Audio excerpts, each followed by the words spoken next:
Okay, so how we control whether something is true or not according to the newest science. Generally, in the past, it was done like that. There's some experts met together, were discussing their experiences, and then some conclusions were made after this. Of course, it wasn't very bad approach, but we have better ones. Today, we have something called evidence-based medicine. How the evidence-based medicine works? First of all, let's get some example of the problem.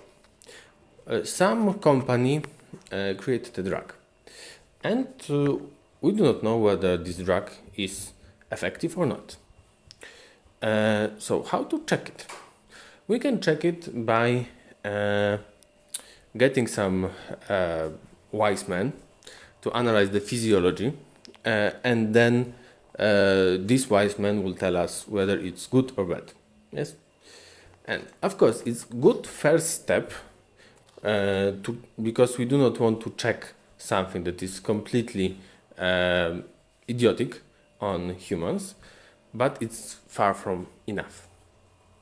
Yes, other idea is that we can get a couple people that are, for example, ill for this disease that we want to treat, give them, and then check what would happen.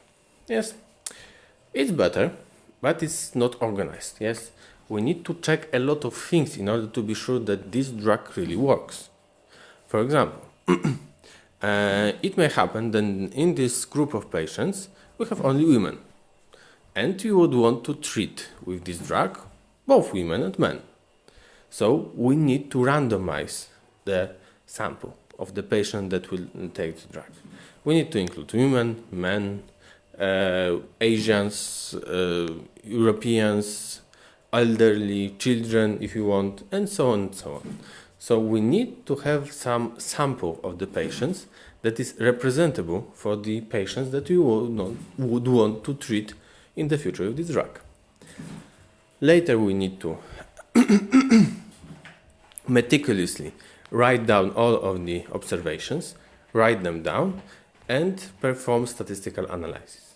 And only after this we would know whether something works or not. This is the evidence-based medicine. This is the base of the whole of the modern medicine, including physiotherapy. So this is how you would get through this. You would get some theory, then get some evidence, and it would give us a way how to approach the patient. So this is the main idea. And we get such a lot of such randomized trials for the history about the physiotherapy, and also a lot of studies that explained those results, because it's also important.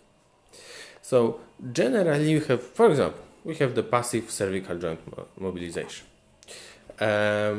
This is just one example, but it is quite common in a lot of physiotherapy techniques that we have some increase in production of the of the neurotransmitters such as serotonin, noradrenaline,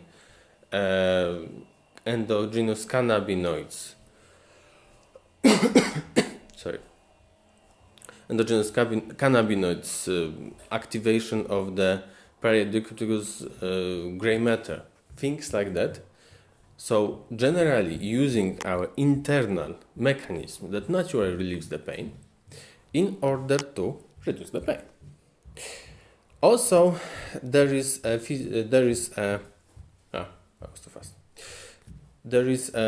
theory that we can bombard our nervous system with a lot of stimuli in order to block way for the pain to get to the brain. Yes, so the pain needs to get through the nerves into the brain. But if you would push into the same line, yes, into the same nerves, let's think that the nerves are the road, yes? So if we would push a lot of other things into the same road, we would make a traffic lane and the pain would not be able to get through. This is of course a simplification, but this is a general idea how it works. And so these are the basics of how the physiotherapy can reduce the pain.